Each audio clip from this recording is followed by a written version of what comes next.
Kennan and I'm a senior here at St. Stephen's and St. Agnes. And I'm Scott McLeod. I'm Associate Director of Admissions here at St. Stephen's St. Agnes School, and we're here live in Perkins Courtyard to talk about everything open house.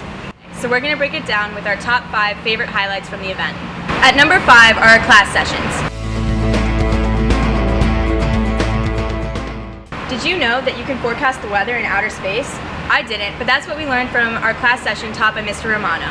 He analyzed NASA's satellite data and compared it to the northern lights.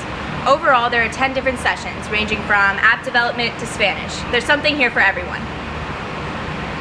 Number 4, interactive fair. I just love seeing our students run the show. Did you see how many programs were available for people to get involved in? Our award-winning robotics team was there, our student diversity leaders, and the trips. We have trips to Africa, Spain, Romania. There are a lot of trips offered here. Personally, my friends loved the Haiti trip. Moving on. At number 3, our student panel. Our students did an amazing job answering all the questions we had from the parents. They talked about everything from transitioning here to high school, to how the teachers help us on a daily basis, to all the things that students can get involved in our school year. You know who else did a good job?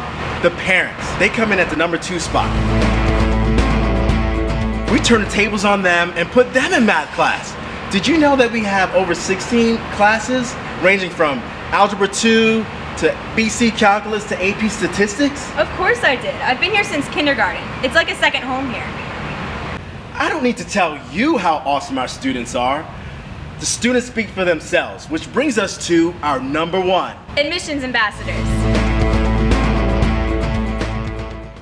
You know all the students that checked you in, greeted you, and were super friendly and helpful? Those were our admissions ambassadors, and they truly embody what it means to be a saint. And you will get a chance to meet more ambassadors when you come back for your family tour and interview. So be sure to schedule yours. We hope you've enjoyed our top 5 highlights from the open house. If you think we've missed anything, please tweet us.